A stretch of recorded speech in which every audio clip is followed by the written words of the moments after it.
Now, the Delhi High Court has resumed hearing a PIL that seeks the formation of a high-level committee to investigate the death of the UPSC aspirants in Delhi last week. During the proceedings, it was noted that the MCD Commissioner and the Delhi Police DCP were present.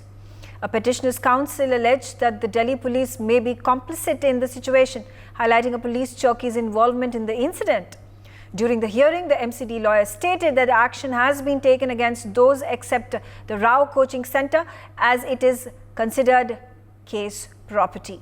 The court asked the MCD Commissioner, emphasizing that the city's hopes rest on their actions. The court inquired whether desilting had been done.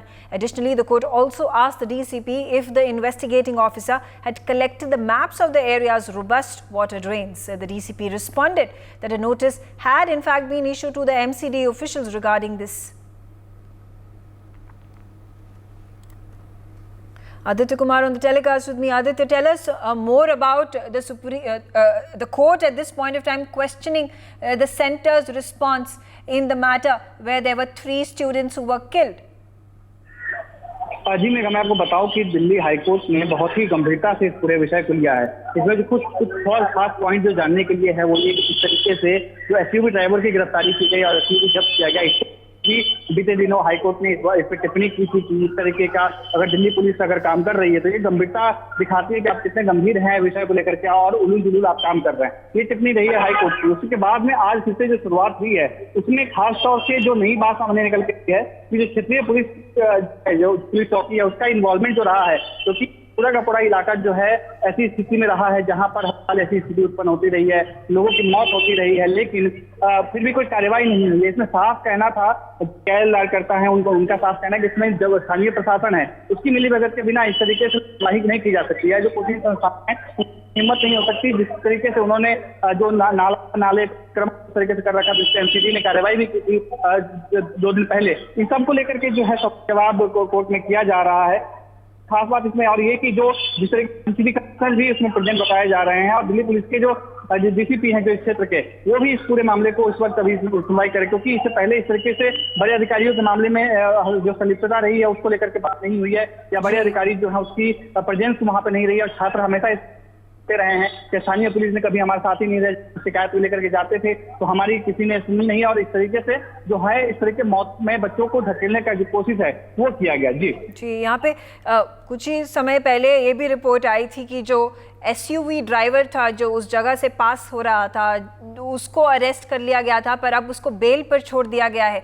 अब यहाँ पे supreme court ने भी ये प्रश्न उठाया था कि this is completely absurd, this is a bit of a joke for arresting an individual who is just not related to the incident where a lot of norms had been flouted. अब यहाँ पर ये जो coaching centre है, Rao coaching centre, इसके जो owner पर कुछ सवाल उठाए गए हैं, क्या उस पर कोई वारंट्स इशू किए गए हैं, क्या उसका अरेस्ट इस समय एंटिसिपेटेड है?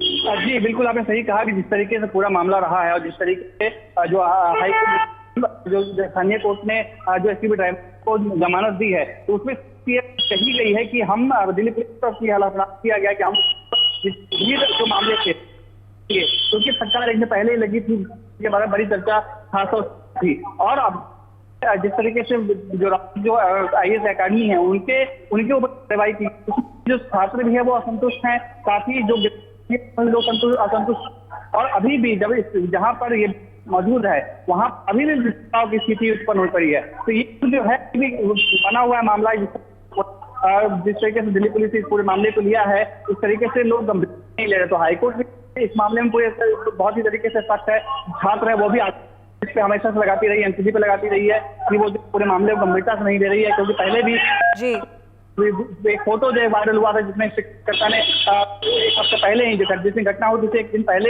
हफ्ते पहले शिकायत दी थी एमसीडी को कि यहाँ पर इस तरह के अवैध जो काम है वो किए जा रहे हैं। उसके बाद 1 दिन पहले ही घटना से 1 दिन पहले ही उसने एक रिमाइंडर डाला था जिसमें ये बताया गया था कि इस जगह पे अवैध जो काम है वो किए जा रहे हैं। जिस तरीके से पूरा जो नाले को पूरे अतिक्रमण कर रखा है उस बारे में जानकारी दी थी, लेकिन एमसीडी फिर भी उसको संज्ञान में नहीं लिया था, उस पर कार्रवाई नहीं की थी। तो ये सवाल जो कहीं ना कहीं खड़े हो रहे हैं। जी बिल्कुल। For more such videos, subscribe to the NewsX YouTube channel, hit the bell icon.